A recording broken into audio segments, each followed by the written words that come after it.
Muito estar com obrigada. você. Muito obrigada, Will. Boa tarde de novo, né? Então, a todos e a todas. É uma alegria também estar aqui com vocês nessa tarde, dividir com vocês essas inquietações, na verdade. O nome da apresentação já é um nome inquietante, né? A Docência em 2020.1, que é o ano que nós estamos vivendo no primeiro semestre, quando iniciou a pandemia. Inicialmente, quando eu pensei em escrever o artigo, que tem um artigo que está escrito com esse mesmo tema, com essa mesma temática, foi exatamente no auge da pandemia, quando a gente, a partir do decreto, a gente foi obrigado a estar dentro de casa, né, a estar em isolamento social. E aí, naquele momento de inquietação, de muito sofrimento, assim, muitas mortes, muitas perdas, muitas pessoas doentes, todos nós paramos e refletimos. E aí como eu disse, no auge só um instante, o Wilton que vai adicionar as pessoas ou sou eu? Oi? Vocês estão me escutando? Pessoal?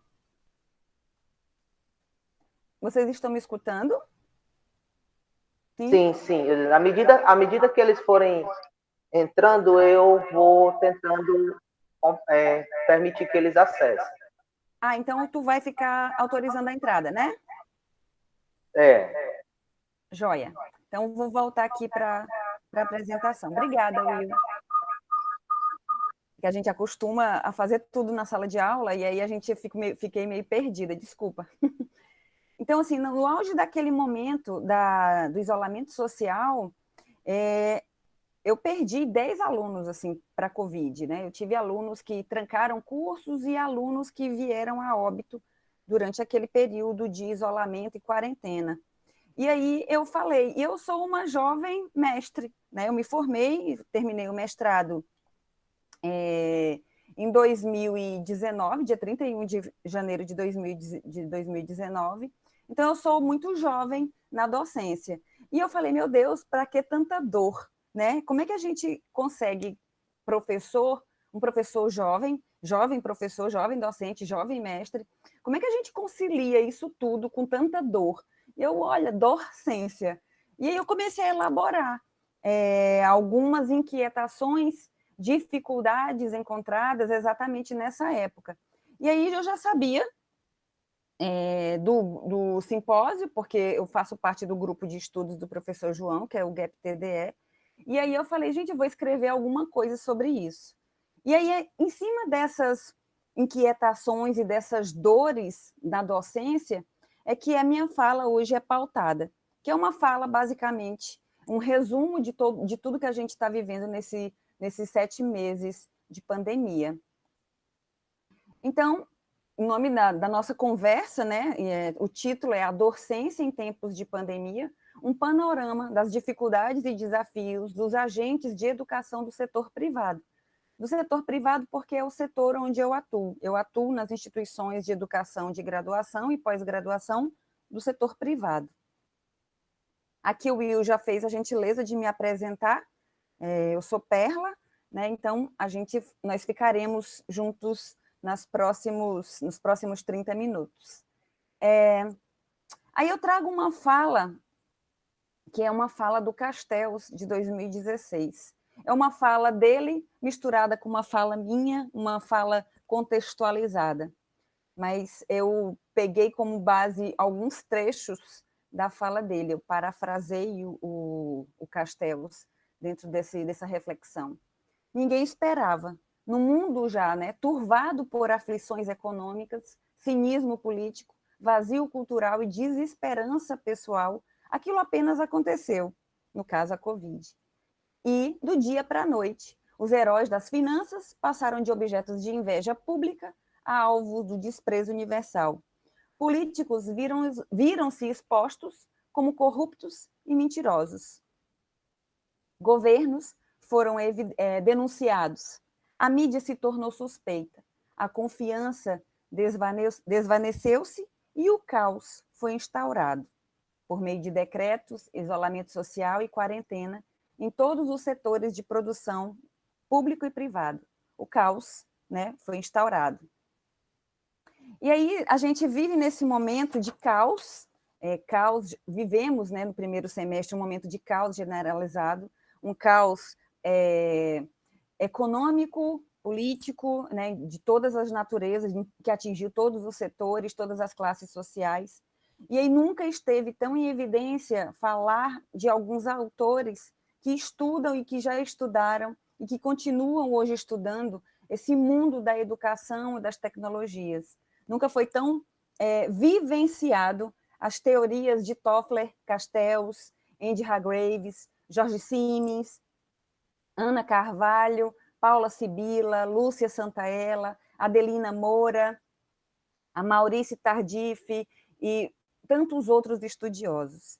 E aí, retomando um recorte muito especial, eu trago uma reflexão, que é uma reflexão do Toffler, que é um livro que ele escreveu em 1976, e lá em 1976 ele fala da possibilidade de uma hipótese de haver uma pandemia, e nesse momento, nessa hipótese dele de haver uma pandemia, todas as pessoas do planeta ficariam dentro de casa, e ele acaba dando o nome de cabana eletrônica.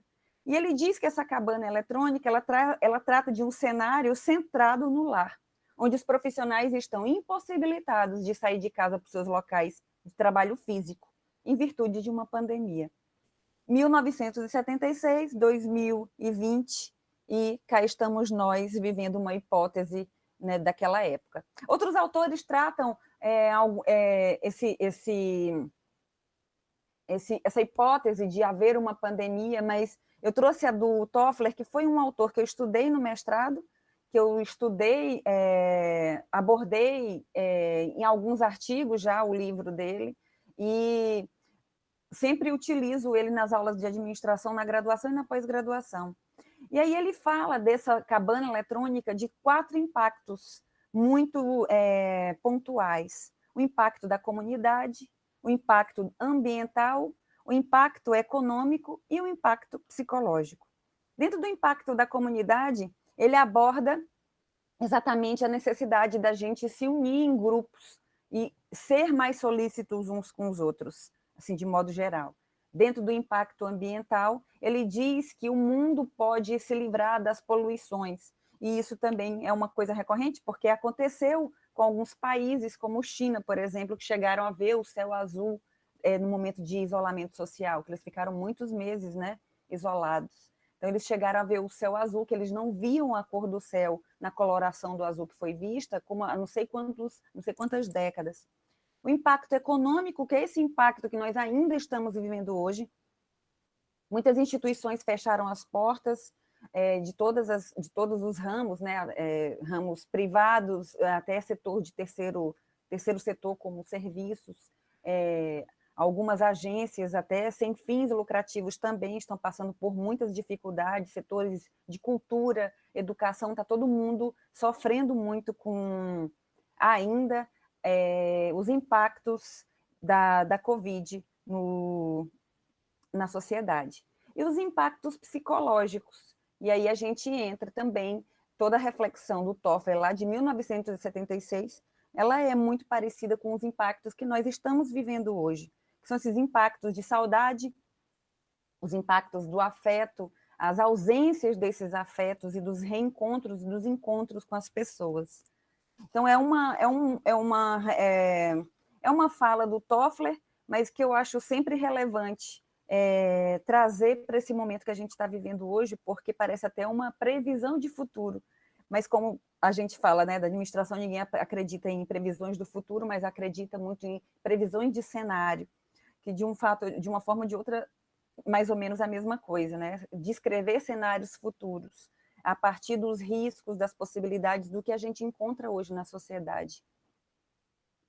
E aí, aqui é o decreto que expedido pela Organização Mundial de Saúde, o decreto de número 188, expedido no dia 3 de fevereiro de 2020, pelo Ministério da Saúde, que decreta no país e no mundo como um todo o estado de emergência de saúde pública.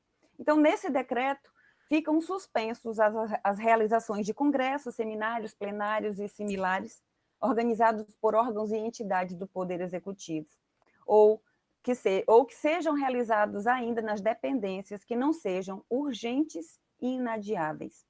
O 2, né, autorização para o afastamento em missão oficial de servidores públicos estaduais ao exterior, e ainda a realização de eventos de qualquer natureza, com a previsão de grande aglomeração de público, que exijam a expedição de licença por parte do Corpo de Bombeiros, militares do Estado do Maranhão, no caso, esse especificamente aqui, é a fala do governador do Estado do Maranhão, que toma como texto a portaria publicada no Diário Oficial da União. E as recomendações oficiais da Organização Mundial de Saúde, ainda nesse documento, ela proíbe, não é, o funcionamento de qualquer instituição de educação, exatamente porque dentro das salas de aula, que são espaços, ambientes confinados, com muitas pessoas muito próximas umas das outras, uma vez que o vírus ele se dá pelo ar, contatos diretos. E aqui eu trago uma frase do professor Yuri Costa, que é um artigo que foi publicado esses dias, que essas recomendações oficiais da Organização Mundial de Saúde para combater a proliferação da doença foram pautadas no chamado de isolamento social e no redesenho de hábitos de higiene. A implantação dessas orientações, ela passa necessariamente pela presunção de que seus destinatários possuem condições mínimas de escolher pela execução ou não das recomendações. Então, o professor Yuri fala exatamente sobre isso. Olha quantas pessoas deixaram de conseguir o sustento porque não estiveram impossibilitadas de sair para trabalhar. Como eu falei, os setores da cultura e educação sofreram bastante com isso e ainda estão sofrendo economicamente, financeiramente, por causa dessas proibições, desses planos de contingência, desse decreto e das regras de isolamento social para a contenção do vírus. E aí, aqui é um mapinha, que é um decreto, do decreto às aulas remotas, um longo caminho a ser percorrido. Então, a gente tem aqui o início de fevereiro de 2020, aqui nesse cenário, é o cenário de 2020, 2020.1 e até 2020.2, que é o pontinho vermelho aqui onde nós estamos. Então, em 2020, inicia o calendário escolar tido como normal, aí vem a declaração da OMS e a constituição dos decretos estaduais, federais e municipais, em março, e aí chega todas as instituições de educação, elas param para se reorganizarem, fazerem um replanejamento das suas atividades em cima desses planos de contingência, e aí a partir desses planos de contingência, de fato, vem a existência e a execução das aulas remotas nas instituições de educação do setor privado. E esses cenários das instituições de educação também pelo mundo, né? Estamos todos hoje trabalhando dentro de planos de contingência. E a pergunta é, né, até quando? Então, os planos de contingência. Como executar as aulas remotas sem manual ou instruções prévias? Que foi basicamente isso que todos os profissionais docentes da educação tiveram como, num primeiro momento, essa pergunta. Como fazer as aulas remotas? Sem manual, sem instrução prévia, sem ninguém podendo se encontrar para conversar, sem ninguém podendo se reunir para fazer planejamento. Então, a gente tem aqui agora uma lista das dificuldades e desafios observados na vivência docente em 2020.1. E a gente tratou de duas dimensões inicialmente muito evidentes, a perícia tecnológica e a perícia psicológica. as dimensões de dificuldades, desculpa, da gestão das aulas remotas dentro da perícia tecnológica e a dimensão das dificuldades dentro da dimensão psicológica. Bem que tem um erro. Bom, dentro da dimensão técnica, a abordagem da perícia técnica. Aí eu trago aqui uma lista de dificuldades dentro dessa dimensão. A primeira dificuldade da maioria dos docentes que trabalhavam e que trabalham na educação superior foi a dificuldade de elaborar planos de aula a partir da inclusão dos recursos digitais, uma vez que a gente não trabalhava dentro dessa lógica, dentro dessa metodologia do que a gente entende hoje como remoto. A gente trabalhava no sistema presencial, e para o sistema presencial a gente tinha já muito automático a realização, a execução desses planos de aula. Então, houve uma dificuldade inicial de entender que aparatos, que recursos eu utilizo para eu, como docente, executar as minhas aulas a partir desse novo momento, dessa nova metodologia, desse novo modelo de aula remoto. O desconhecimento de aplicativos como suporte ao processo de educação. Eu sou docente e eu dou aula tanto na pós-graduação de administração, e o mestrado me deu habilitação para trabalhar com docência do ensino superior. Eu trabalho hoje na pós-graduação em alguns cursos da Laboro, da Estácio, do INEX, com profissionais atuantes dentro de pedagogia e docentes de carreira, né, como eles costumam se chamar, eles gostam de se titulam. E eu sempre tento trazer novos conhecimentos a partir dos apps, dos aplicativos, de plataformas que eu conheci no mestrado.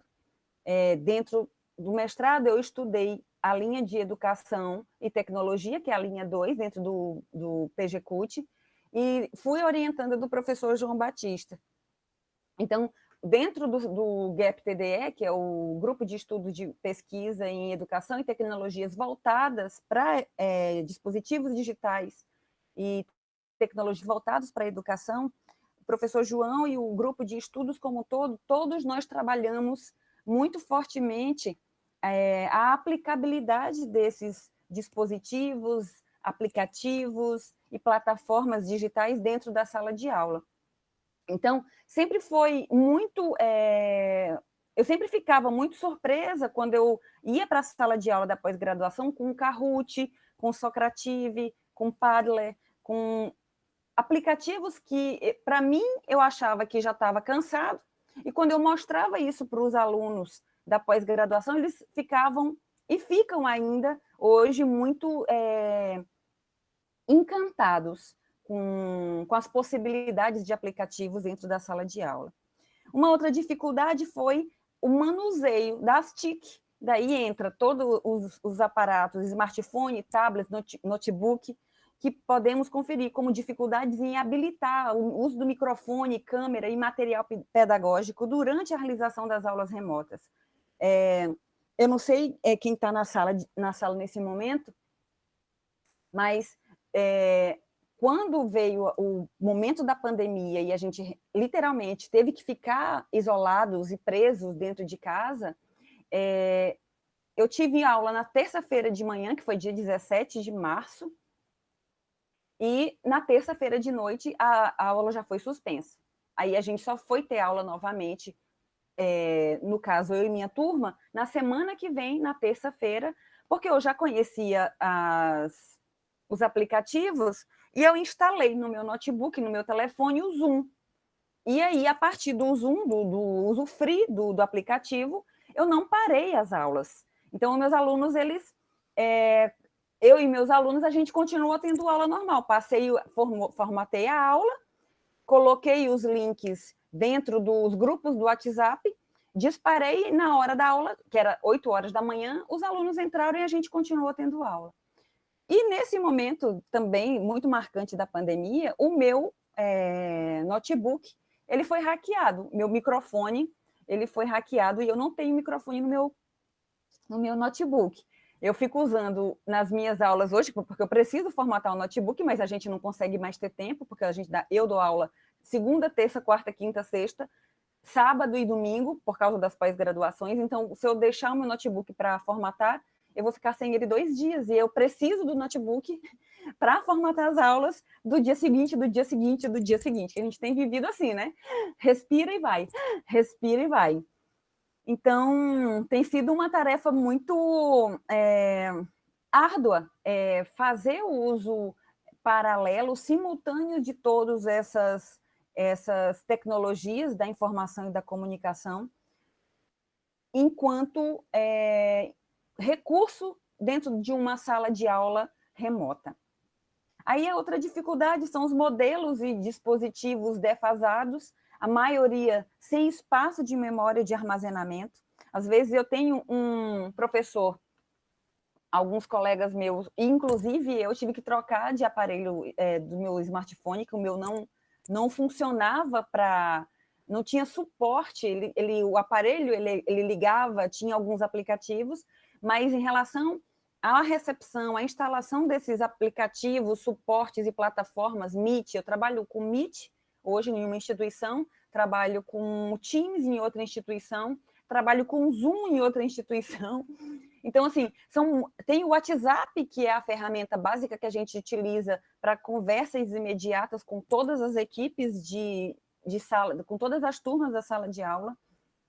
Então, o meu smartphone, por exemplo, ele não tinha condição, armazenamento físico para suportar a instalação desses aplicativos. E são aplicativos que precisam ser instalados nos dispositivos para que eu consiga fazer uso deles antes e durante o momento de sala de aula. Uma outra dificuldade foi a elaboração, envio e a correção das provas digitais, que aí já aconteceu mais perto do meio do ano, lá para junho, julho, quando a gente inicia as avaliações, e aí a gente não tinha, a maioria de nós não tinha conhecimento, não sabia como formular, ou então sabia e conhecia o Google Formulário, por exemplo, mas não tinha domínio da ferramenta, não sabia como enviar, não sabia como receber, não sabia como editar e configurar essas provas para envio, recepção, correção e lançamento de notas. Uma outra dimensão de dificuldade foi os modelos defasados, né? A gente já falou. Engraçado, eu achei que tivesse... Bom, serviço de internet contratado que não atende às necessidades da conectividade para a realização nas aulas em home office.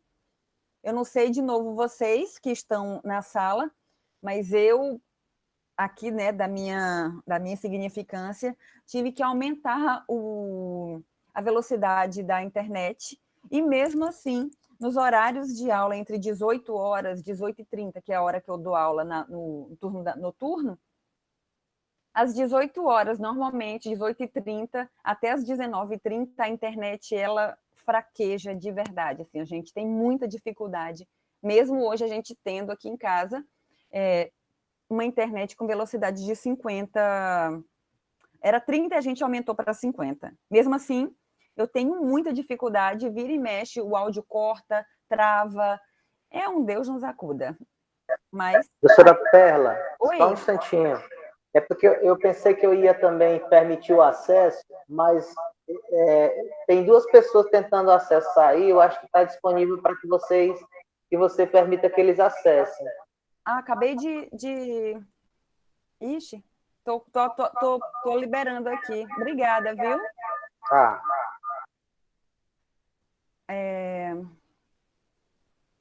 Voltando aqui. Então, quando eu escutar o barulhinho, eu venho aqui aceitar as pessoas.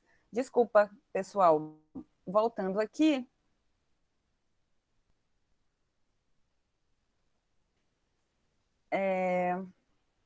Então, a gente estava falando sobre o pacote de internet que acaba não atendendo às necessidades da conectividade para a realização das aulas em home office.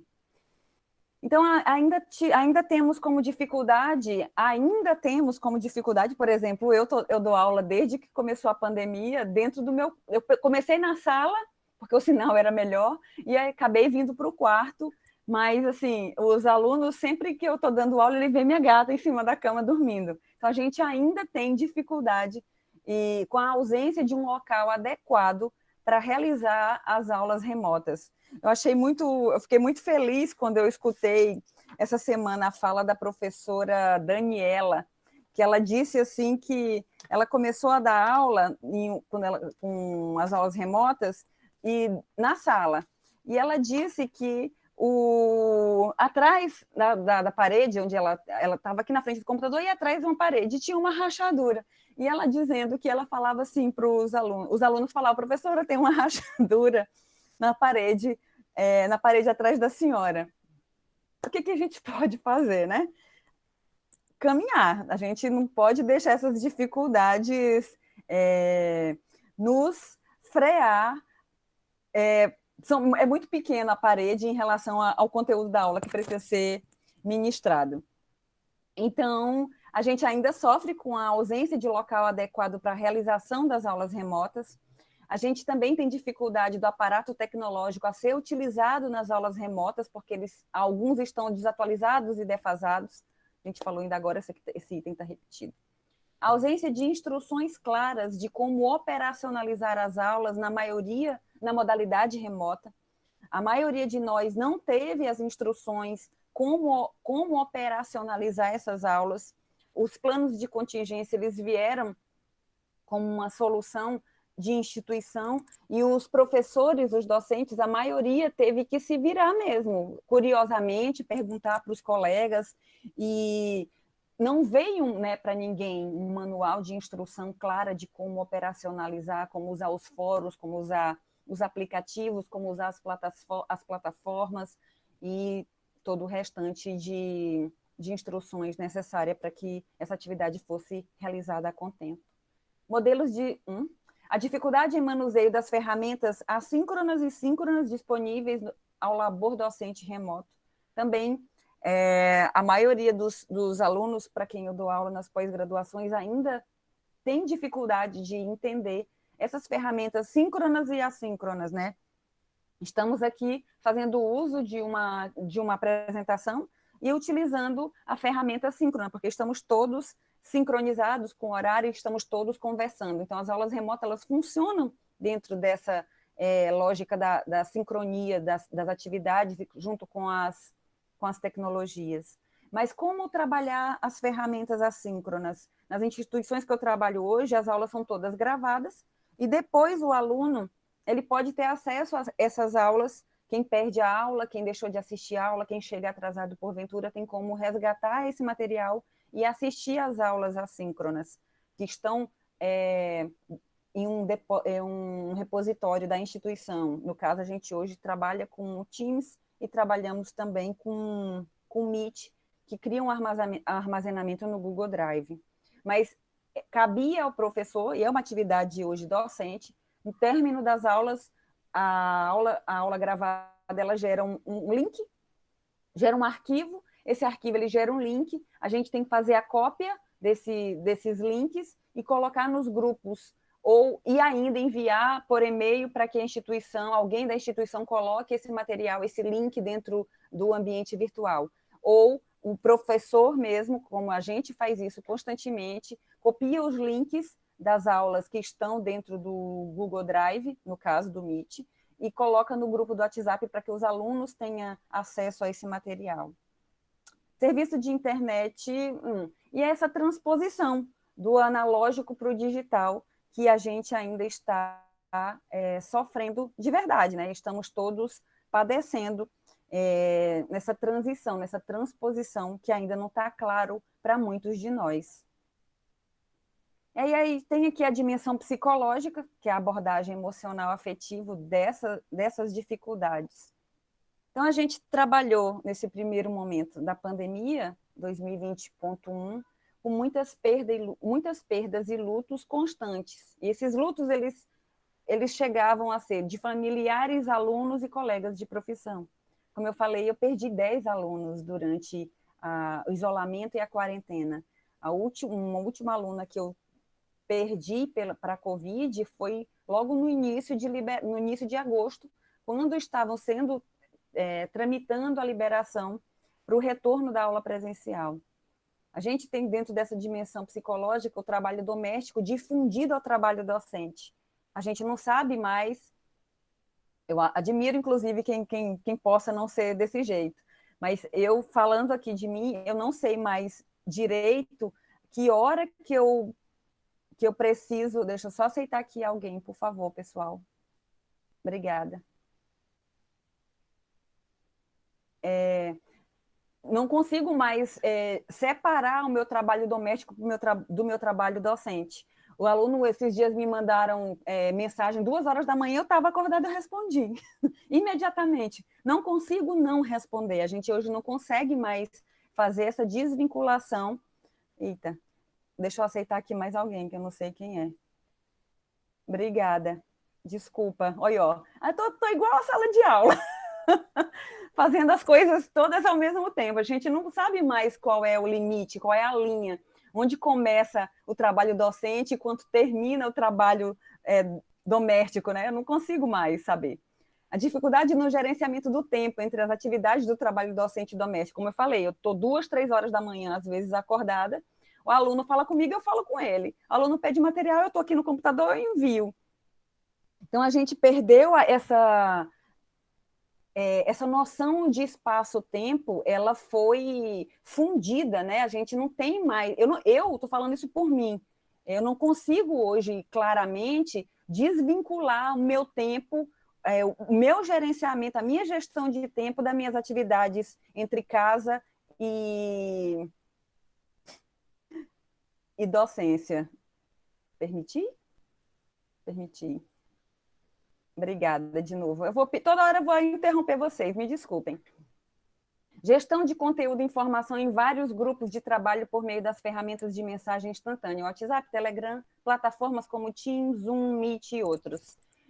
Como eu falei, hoje eu trabalho com WhatsApp, eu tenho o Telegram instalado no computador, tenho o WhatsApp instalado no celular, o Teams, o Zoom, Meet, quantos outros tiverem. De vez em quando eu tenho que apagar um para instalar outro e fico nesse elástico, né? Nessa corda bamba entre um aplicativo e outro, porque é o que a gente tem. A instituição trabalha com aplicativo, é preciso trabalhar com aplicativo. Então, eu instalo um, instalo o outro, e a gente tem que fazer essa gestão de conteúdo e informação, e isso é extremamente desgastante, assim, é muito cansativo.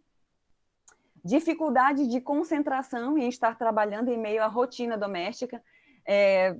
Ainda há pouco aqui estava uma furadeira, porque eles estão construindo um prédio, mas a gente vira e mexe, está aqui dentro da sala de aula, menino chora, criança cai, marido e mulher brigam. Por mais absurdo que seja, terça-feira de manhã eu dou aula para uma instituição, das 8 às 11h30. E eu estou aqui 9 horas da manhã dando minha aula e, de repente, estava com a porta de vidro aqui do meu quarto aberta, e uma mulher, gente, ela gritando enlouquecidamente, tendo um orgasmo. Os alunos todos, o que é isso, professora? Eu falei, coloquei no mudo, daí eu fechei a porta, saí fechando tudo, liguei o ar-condicionado, com essa realidade que a gente está trabalhando, né? A sala de aula invadiu a casa do professor e vice-versa. Mas o professor, ao contrário dos alunos, a gente tende a trabalhar com a câmera aberta. Os alunos, normalmente, eles fecham a câmera e a gente fica com a câmera aberta e eles têm acesso a tudo. Eles têm acesso, como eu estava falando, a Chuchu, minha gata, que está aqui em cima da minha cama. Professora, tu tem uma gata? Eu tenho uma gata. Ela dorme, fica aí. Quando terminar a 2020, a Chuchu vai estar pós-graduada, graduada em todas as disciplinas que a gente acaba ministrando nos cursos de graduação. O distanciamento das relações afetivas entre docentes e discentes em sala de aula. Eu separei aqui um trechinho do livro da Maurice Tardif, e ela fala exatamente sobre o trabalho docente. E ela diz, tem um item que é a centralidade da docência na organização do trabalho. E ela faz uma pergunta muito inquietante. Qual o lugar da docência entre essas transformações? Então, ela lembra que a docência é uma das mais antigas ocupações modernas. É tão antiga quanto a medicina e quanto o direito.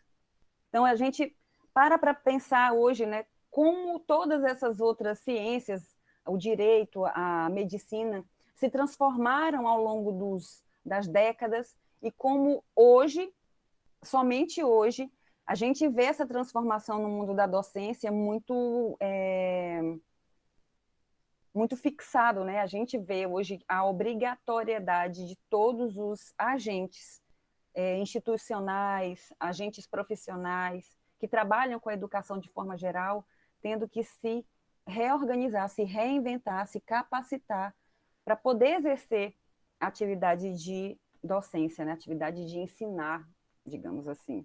A arte, né? Uma arte. Então, a gente passa por essas dificuldades dentro dessas relações afetivas, porque elas, no momento, alguns de nós ainda está impossibilitado do contato presencial. E mesmo quando a gente vai para o ambiente presencial, hoje as relações são todas diferentes. Os alunos sentam todos distantes, a gente tem que estar tendo muita dificuldade, por exemplo, de fazer os trabalhos em equipe em sala de aula, porque os alunos estão distantes, todo mundo usa máscara, eles sentem muita dificuldade quando eles falam com a máscara, quando tem que apresentar, quando tem que falar, quando são instigados a se pronunciar, eles se sentem sufocados pela máscara. Estamos todos dentro de um ambiente que a gente não sabe de verdade quem ali pode ser uma pessoa que está contaminada e assintomática. Então, a gente está dentro, às vezes, dentro do ambiente presencial, porém, as relações afetivas, elas não estão acontecendo como aconteciam antes. Então, isso tudo gera na gente, sim, dificuldade tanto docente quanto discente, né, nesse rompimento dessas relações. A exaustão visual e virtude das horas em frente ao computador e todos esses gadgets tecnológicos. A fadiga muscular pelo volume de horas sentados em frente aos aparatos tecnológicos, dor de cabeça, estresse. E aqui são algumas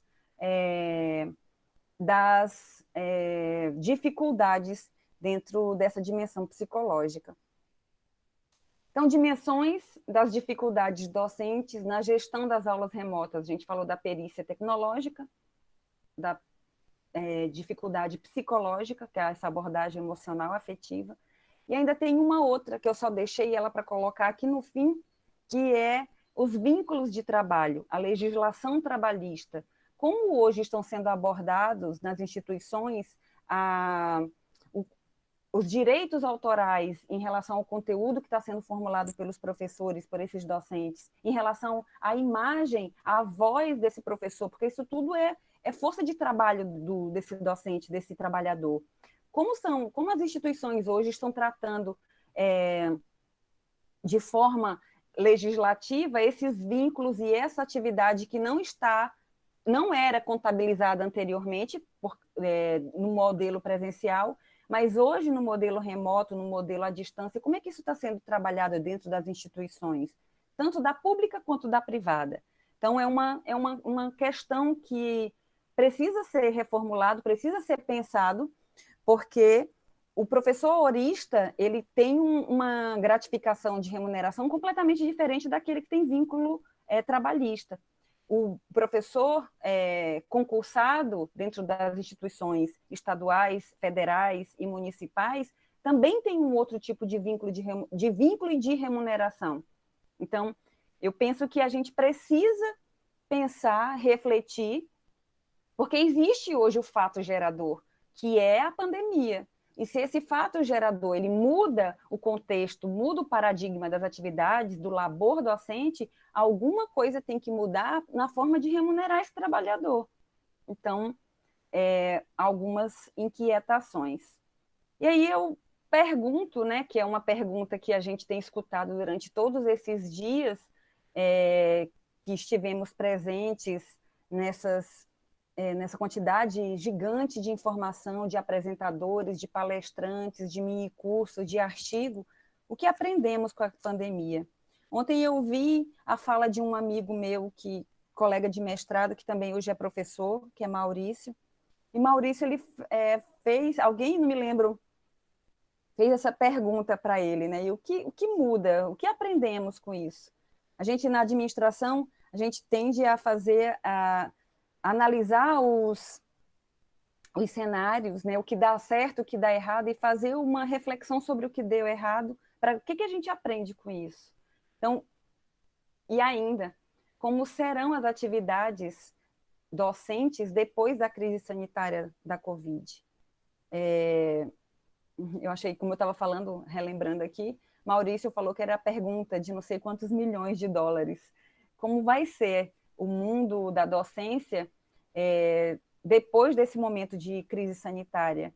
Porque uma coisa a gente sabe, tem aquela história, né? Depois que a gente dá um passo, o mundo não está mais no mesmo lugar. E nós demos não um passo nesse panorama do que a gente pode dizer desse segmento da educação. A gente deu muitos passos em 7 meses.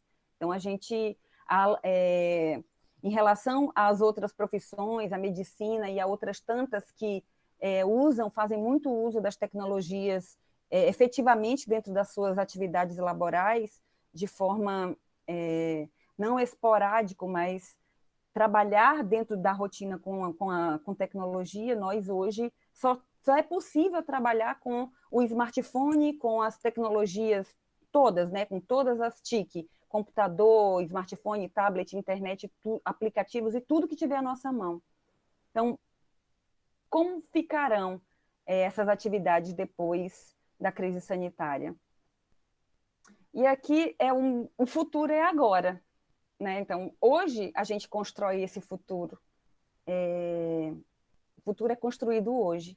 E ele está sendo construído por muitas mãos, por muitas cabeças, e é muito feliz para a gente que estudou a linha de educação e tecnologia dentro do mestrado, que é um mestrado interdisciplinar, e a gente via ali já a tentativa dos professores, com muita dificuldade, professores disciplinares, tratando com uma sala repleta de alunos de diferentes áreas, buscando a inter e a multidisciplinaridade dentro das aulas. Então, hoje a gente vê tudo isso funcionando de verdade, não só como um modelo teórico, mas a gente vê hoje a possibilidade disso se tornar efetivo.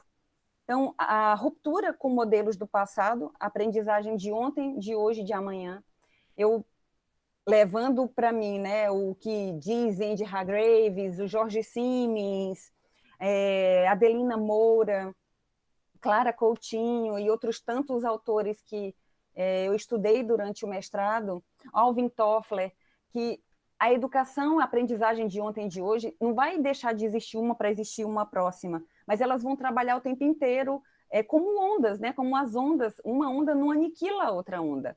Como as sociedades não aniquilam as sociedades, né? A gente trabalha e vive em sociedades hoje muito desenvolvidas e em sociedades não tanto desenvolvidas tecnologicamente, a partir dessas tecnologias digitais da informação e da comunicação e de internet.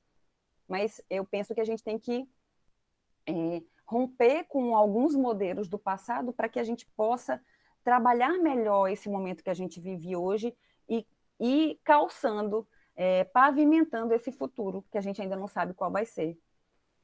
Eu penso que a gente precisa também de políticas formativas, né? Precisamos remodelar esses currículos a partir do uso integrado das TIC na sala de aula, nos cursos de licenciatura, que são os cursos que formam professores. Não só nesses cursos de licenciatura, penso eu, mas eu acredito que possa ser de forma geral para todos os currículos formativos, tanto de licenciatura como de bacharelado. A flexibilização da disciplinaridade para inter e para multidisciplinaridade. As teorias, eu penso que as teorias precisam dialogar entre si dentro da sala de aula, que é o que eu falei ainda há pouco, né, do mestrado interdisciplinar que eu estudei no PGCult, e como os professores ali, eles tentavam, com muito esforço, dentro das suas disciplinaridades, professores doutores, pós-doutores disciplinares, tendo que dialogar com uma turma super multi, alunos de diferentes áreas. Então, se cada um está em uma área diferente, cada um vai olhar para o fenômeno de um jeito diferente. E a flexibilização para as mudanças, a reeducação dos discentes e docentes nesses modelos de aprender mediado por tecnologias digitais. Então, estamos todos reaprendendo, sendo reeducados dentro desse novo modelo mediado por tantas tecnologias.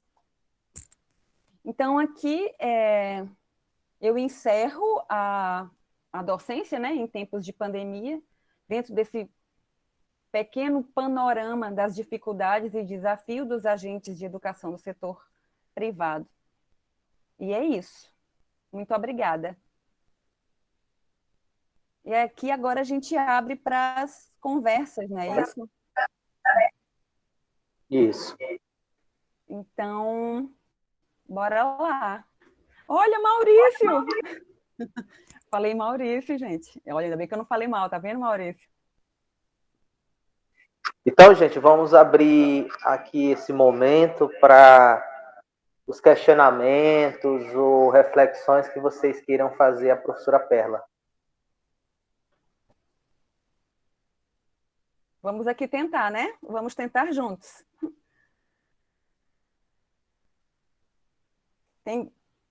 Eu leio aqui ou vocês perguntam com o microfone de vocês? Se a pessoa desejar, ela pode fazer a pergunta aqui pelo chat ou ela abre o microfone dela e pode fazer a pergunta diretamente. Ótimo. Fiquem à vontade. Eu vou dar uma bem de professora aqui. Se vocês quiserem perguntar, perguntem. Senão eu leio o chat, tá tudo certo. Enquanto então, isso, eu vou... boa tarde. Boa tarde. Aqui quem está falando é a professora Nívia. Oi, eu professora. gostaria de lhe parabenizar pela fala. Eu acredito que você conseguiu expor um relato bem claro das dificuldades que nós docentes estamos passando nesse momento. E eu queria fazer o seguinte questionamento. Você falou aí a questão do futuro. Como será esse futuro, essa decisão do futuro? Eu quero saber, na sua perspectiva, nos estudos que você fez, como é que você visualiza a nova sala de aula a partir desse pós-pandemia? Professora, honestamente, eu penso que isso que a gente está vivendo hoje é um exercício para esse futuro que está vindo. Eu vou pegar emprestada a fala de Maurício ontem. Eu acredito que esse momento, que é muito parecido com o jeito que eu penso, eu acredito que haverá... A gente tem a modalidade hoje do híbrido, a gente tem a modalidade do presencial, que está do jeito que está ainda, né, por causa desse momento de pandemia, e temos o híbrido, temos o presencial e temos o à distância. Eu acredito que a gente vai ter daqui para frente uma nova modalidade que eu acho que talvez não seja ainda esse nome do remoto. Eu até tentei, era uma ideia escrever sobre isso, mas eu vi que não tinha material ainda escrito sobre isso. Quando eu e a Elizabeth, que é minha amiga, que foi também orientanda do professor João, a gente está escrevendo um artigo sobre exatamente essa temática dessa palestra, né? Em cima dessas dificuldades docentes de 2020.1, a partir dos relatos de experiência. Então, eu penso que, do mesmo jeito que tem alunos que optam, que fazem a opção do presencial, haverá daqui para frente alunos que participarão e escolherão a modalidade remota.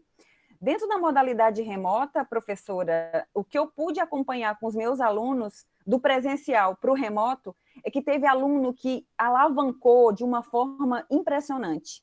E na hora do presencial voltar, eles não quiseram, eles continuam remotamente, participando, dialogando.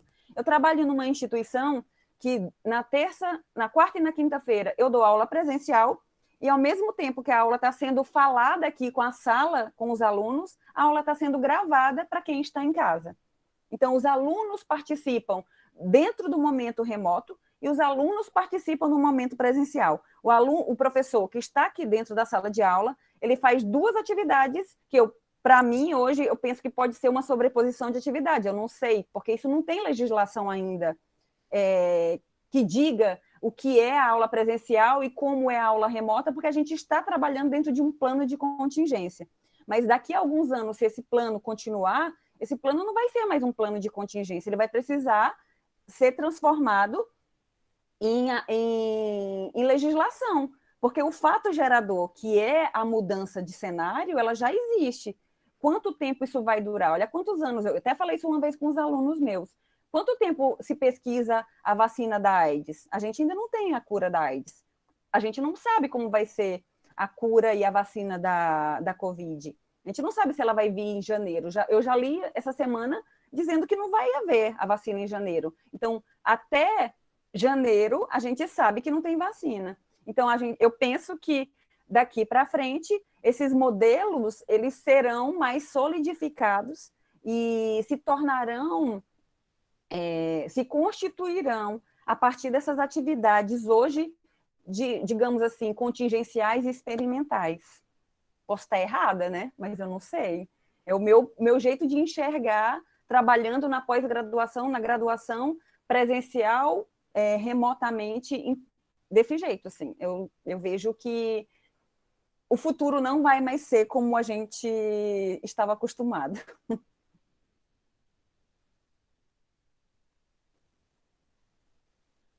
Oi? Verdade. Mais algum questionamento, gente? É porque essa sua fala, na verdade, provocou em todo mundo uma reflexão. A gente se percebe na sua fala. Tudo que você falou é como se fosse essas dores que nós estivéssemos sentindo. O tempo, a dificuldade, às vezes, de lidar com a tecnologia, a dificuldade de, sabendo usar essa tecnologia, não poder auxiliar os nossos estudantes. Então, essas suas falas se encontram com as nossas dores. Então, acho que é por isso que, às vezes, não se tem esse questionamento. Acho que a sua fala provoca muito mais reflexões do que questionamentos. E é uma fala que a gente, como eu falei, né? Os alunos, o tempo inteiro a gente, como diz Tardif, né? Aqui nesse livro, ela fala que o professor, ele, pelo afeto, ele inclui o aluno, ele consegue destravar o aluno, mas quem está destravando o professor? Quem é que está dando colo para o professor nesses momentos de dores, né? O marido, o namorado, o filho, porque se a gente para pensar, a gente também se isolou da família, das nossas relações de afeto dentro de casa, porque a gente vive isolado dando aula. Então, o professor, eu passo aqui, eu tenho aula, como eu estava falando no começo, eu dou aula de segunda a domingo. Eu praticamente não saio mais do meu quarto. Minha amiga mora aqui do outro lado, no quarto dela, e eu fiquei esses 3 dias sem ver Carolina. Então, assim, imagina quem tem marido, quem tem filho pequeno, como que está a vida desses professores? Quem é que, num momento desse, de tantas dores, quem é que está sendo o esteio para a gente? A gente também precisa de terapia, precisa desabafar, a gente também chora. Eu chorei pra caramba durante o isolamento social e durante a quarentena, porque quando eu ia fazer a chamada remotamente, eu ficava sabendo que fulano de tal tinha morrido. Então, assim, aí a sala, eu que estava num ritmo de uma frequência de energia, os alunos percebem que a gente fica para baixo. O aluno começava a chorar, eu começava a chorar. Então, assim, é muito difícil lidar com a gente também, porque a gente também é gente. A gente também fica doente, a gente também fica estressado. Quantos professores perderam o emprego porque não conseguiram se adequar a esse momento de aulas remotas? Então, assim, muitas coisas estão acontecendo e tem muito olhar hoje para que seja atendido a necessidade do discente, mas pouco tem se falado nas necessidades dos docentes, eu penso. Estou falando isso daqui do meu universo, do meu umbigo, viu, professores? Se vocês falarem, na minha instituição não é assim, eu acho lindo. Mas, de forma geral, com os professores com quem eu converso de outras instituições, estamos todos padecendo pela mesma dor. É verdade, professora. Eu fico me perguntando que hoje há uma cobrança muito grande para o professor, como se ele fosse uma máquina e tivesse de dar conta de todas essas demandas, principalmente tecnológicas. e esquecem que nós somos seres humanos, que nós precisamos de carinho e que a gente precisa de atenção. É uma pena que as instituições não estão vendo isso. E a gente não consegue reclamar, se a gente para pensar, porque estamos todos com medo de perder emprego, estamos todos com medo de ficar sem turma, a gente está o tempo inteiro com medo, e esse medo está amordaçando os docentes, está amordaçando a classe trabalhadora, que sem os docentes, sem o professor, não existe aula. Né? A Lúcia Santaella, ela faz uma reflexão ótima, que todo mundo tinha muito medo da figura do professor sumir da sala de aula. E muito pelo contrário, a imagem do docente hoje na sala de aula, a imagem do docente, ela é imprescindível hoje, muito mais até do que na época do presencial. Porque a gente ia para a sala de aula com pincel e dava aula. Hoje a gente tem que elaborar material, tem que alimentar fórum, tem que criar atividade em fórum, tem gravar áudio, tem que fazer vídeo, nós viramos multicomunicadores, assim. De um dia para o outro, a gente teve que aprender muitas coisas, sem instrução, sem manualização, sem treinamento, muitas vezes sem aptidão, sem empatia pelas tecnologias. Eu, no começo das aulas, eu tinha vergonha da minha imagem, eu tinha vergonha da minha voz. Com o tempo, assim, 3, 4 meses, eu acostumei, mas no primeiro momento eu falava e eu me estranhava. Eu me via e me achava estranha.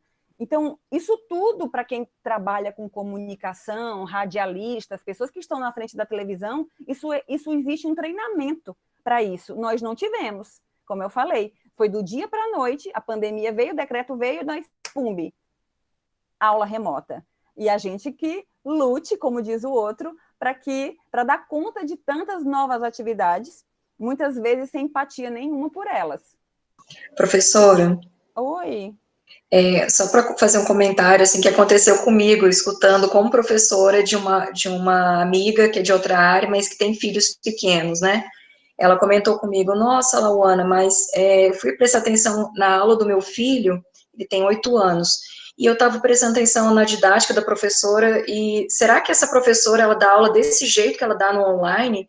Porque eu achei muito chata essa aula. Aí eu fiz o questionamento para ela, né, refletir, eu falei assim, olha, pensa o seguinte, primeiro, é um público infantil, que é mais desafiador do que outros públicos. Segundo, será que essa professora, ela teve tempo de receber o suporte que ela precisava da instituição nesse período? E aí ela, né, se colocou, acho que ela se pôs a pensar depois disso. Estamos todos aprendendo, né? Teve um momento muito marcante nas provas de avaliação 1, que é no primeiro semestre, que é no primeiro bimestre, né, as avaliações do primeiro bimestre. Alunos meus, gente, eles iam para o açougue, para a padaria, para pegar o Wi-Fi, 7h30 da manhã, pediam uma água ou um café e ficavam ali com uma água, com um café, para pegar o Wi-Fi e assistir aula. E aí, durante a aula, a gente... São muitas coisas, né? Os alunos tinham que fazer prova. As provas iam ser todas online, né? Ou Google Formulário, ou uma atividade dentro da aula remota. E aí, dentro da aula, a gente teve uma ideia de criar um flyer, libere seu Wi-Fi, para eu fazer prova. Durante 15 dias, você apresentava assim, eu vou fazer estudo, preciso do Wi-Fi, pode me dar o Wi-Fi? Eu sou aluno. E assim, foi muito divertido. Eu criei o Wi-Fi no Canva e distribuí para os meus alunos, e eles falaram, professora, como foi legal, um monte de gente está liberando o Wi-Fi para eu fazer a prova, para eu assistir a aula. Então, assim, houve um momento de muita solidariedade. Como você falou, a gente não foi, a maioria dos professores estão aprendendo com os alunos, nós estamos aprendendo com os nossos erros, e é um aprendizado coletivo, mundialmente coletivo, né? Nesse caso.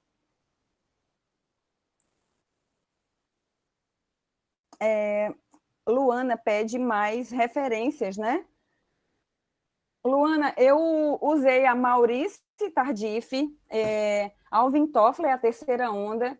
Eu usei A Sociedade do Conhecimento, do Andy Hargreaves, usei Lúcia Santaella, que é um livro de comunicação ubíqua, Redes e Paredes, da Paula Sibila, e usei, que eu sempre uso, né, que são algumas referências ainda do mestrado, Jorge Simes, que ele fala sobre o conectivismo. Então, assim, inicialmente, né, tem outros, eu usei um artigo do professor Yuri Brito, que está no comecinho, e usei também um PDF do Manuel Castells, que é um livro de 2016. Inicialmente foi isso. Deixa eu ver quem mais. Alguém gostaria de falar? Elizabeth. Mudou tudo, né, gente? Shirlene diz, obrigada. O pós-março de 2020 revolucionou todos os campos sociais, principalmente a educação.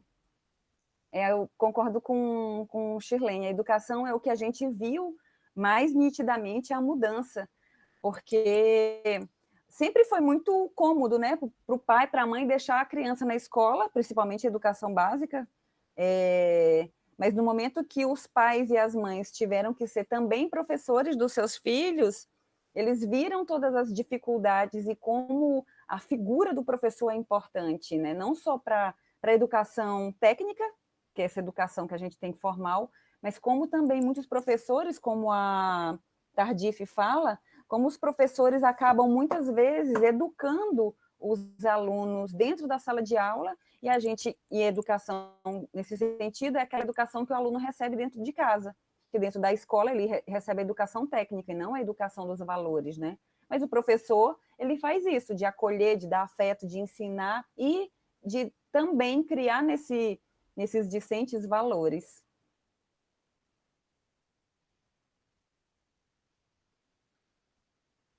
Verdade.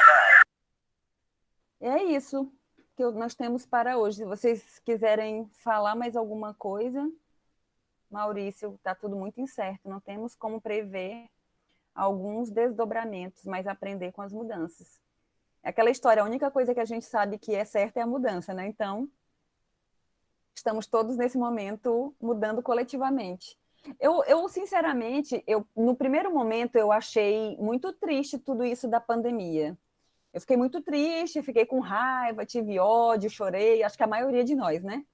No segundo momento, quando eu entendi a quantidade de aprendizado que a gente poderia ter a partir dessas mudanças de contexto e mudanças sociais, e é isso que a gente tem que se colocar como aprendizes. A gente, como eu estava falando esses dias, hoje eu acho tão contraditório quando nós, professores, falamos para os nossos alunos a não ter medo de errar, incentivamos os alunos a errar mesmo, vá lá, se você errar, tudo é aprendizado. Mas nós, muitas, muitas e muitas vezes, a gente, por mais que a gente saiba que o tempo inteiro a gente precisa estudar, que a gente precisa aprender, mas sair dessa zona de conforto, ela é muito desconfortável. É muito desconfortável, e é esse desconforto que está nos deixando reflexivos, está mudando com os nossos comportamentos, que está mudando com o contexto, que está mudando a educação como um todo, porque somos todos agentes transformadores dentro desse desse grande tema, desse segmento chamado educação, né? Então, hoje eu entendo que se a gente de verdade, se a gente se colocar para aprender, a gente enfrenta com mais tranquilidade essas mudanças. E, de novo, retomando uma fala lá do começo, né? Todas as ciências mudaram muito em relação com os adventos tecnológicos, enquanto a educação se manteve estática durante muito tempo. Então, quando precisou, nesse momento, de verdade fazer uso dessas tecnologias, né, nós nos incomodamos muito, porque a gente foi chacoalhado da nossa zona de conforto. E aí, de novo, é difícil sair do quentinho da nossa cama, né, para ir batalhar.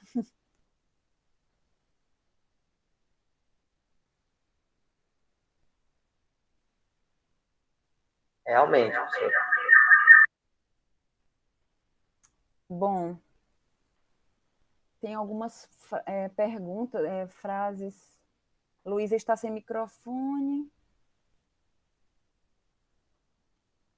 A previsão do cenário não são muito importantes. Quando meu pai, que passou pelo cenário da gripe espanhola, poderia imaginar que sua filha passaria pelo mesmo. Pois é, a gente tem vivido isso, né? Essas mudanças de contexto social muito fortes e muito marcantes para todos nós. Tirou todo mundo, de verdade, do status quo. Todo mundo, o mundo inteiro, passou a pensar dentro de uma lógica de mudança constante, né? Uma vez que estávamos todos muito acomodados, principalmente nós da educação. Bom, eu acho então que é isso, né, pessoal? Oi, Elizabeth! Oi, Elizabeth! Exatamente. Se depois, com calma, você olhar no chat, a gente coloca muito mais as nossas reflexões do que efetivamente questionamentos, porque a gente conseguiu encaixar a sua fala com as nossas dores. Então, eu só queria, assim, parabenizá-la mais uma vez por essa visão e essa sensibilidade que você teve de falar sobre isso nesse momento e provoca em nós, professores, em nós, docentes, pais, tios, né? Essa reflexão necessária, se colocar no lugar do outro para ser sensível e ser capaz de compreender as limitações que a pandemia provocou nessa interação entre o professor e os seus estudantes. Sim. Tem um livro, Shirlene, do professor Boaventura, que eu tenho até o PDF dele, que ele fala de pandemia. Qual é o título? É o professor Yuri que me deu esse PDF anteontem, que eu falei para ele que eu estava sem referência, ele me deu um fecho, uma carrada de referências. Eu tô com o PDF desse livro do Boaventura que fala de pandemia. Muito interessante também. Ele fez o lançamento até aqui também, né? Na época que ele veio aqui ano passado, antes da pandemia. A gente se divide, né? Um mundo antes de pandemia e um mundo depois da pandemia. Nós, principalmente nós da educação. Eu posso, sim. Como é que eu posso passar? Se vocês me deram um oi no WhatsApp, eu envio o PDF.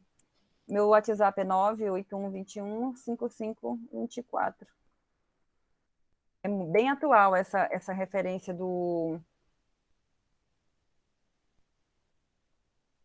Oh, obrigada. Tá, joia. Obrigada, Márcia. Eu coloco... Pode disponibilizar aqui no chat. Eu tenho ela aqui no WhatsApp. Deixa eu ver. Como é que eu faço para eu... É porque eu estou no computador de uma amiga minha. Porque o meu Yuri Costa. O professor Yuri, ele é defensor público e Boaventura de Souza Santos, A Cruel Pedagogia do Vírus, o nome do livro. Eu vou ver se eu consigo anexar ele aqui pelo chat. Eu consigo? Não sei, nunca fiz isso aqui por aqui. No Teams até a gente consegue aqui, eu ainda não vi. Deixa eu ver se é por aqui.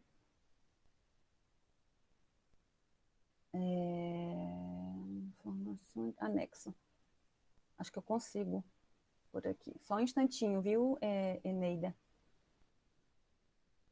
Não, aqui não tem nenhum anexo. Deixa eu ver. Cada plataforma trabalha de um jeito completamente diferente, né? Ixi, não sei como mexer aqui. Eneida, me dá um oi pelo WhatsApp que eu te transfiro nesse instante, pelo próprio WhatsApp, tá bom? Se tu quiser a Cruel Pedagogia do Vírus, do Boaventura Santos. Então, pessoal, fico muito agradecida por vocês terem estado por termos estado juntos até aqui. Agradeço pelas colaborações, pelas reflexões colaborativas. Agradeço a Elizabeth por ter topado a construção do artigo. Nossa, Elizabeth, tu é ótima. E lembrando que o evento ele continua até às 19 horas com as premiações dos 5 melhores resumos e 5 melhores artigos, não é isso? Acho que é isso que o professor João falou. Então, vai ter um prêmio, um super prêmio para quem foi eleito os melhores documentos desse ano. Então, muito obrigado a todas, muito obrigado a todos, né, pela participação, e espero que tenha realmente provocado em nós essas reflexões da nossa categoria, né, que é importante a gente pensar além do que está sendo mostrado para a gente. De novo, a gente precisa não ter medo de reivindicar nossos direitos, uma vez que nós somos trabalhadores liberais, né? Na maioria hoje das vezes, a gente trabalha hoje pelo vínculo de contrato. Então, se a gente está trabalhando desse jeito, a gente precisa, de alguma forma, também ser remunerado pelo que estamos trabalhando. Não só em relação ao trabalho, mas em relação à conjuntura do nosso labor docente. Muito obrigado. Muito obrigada.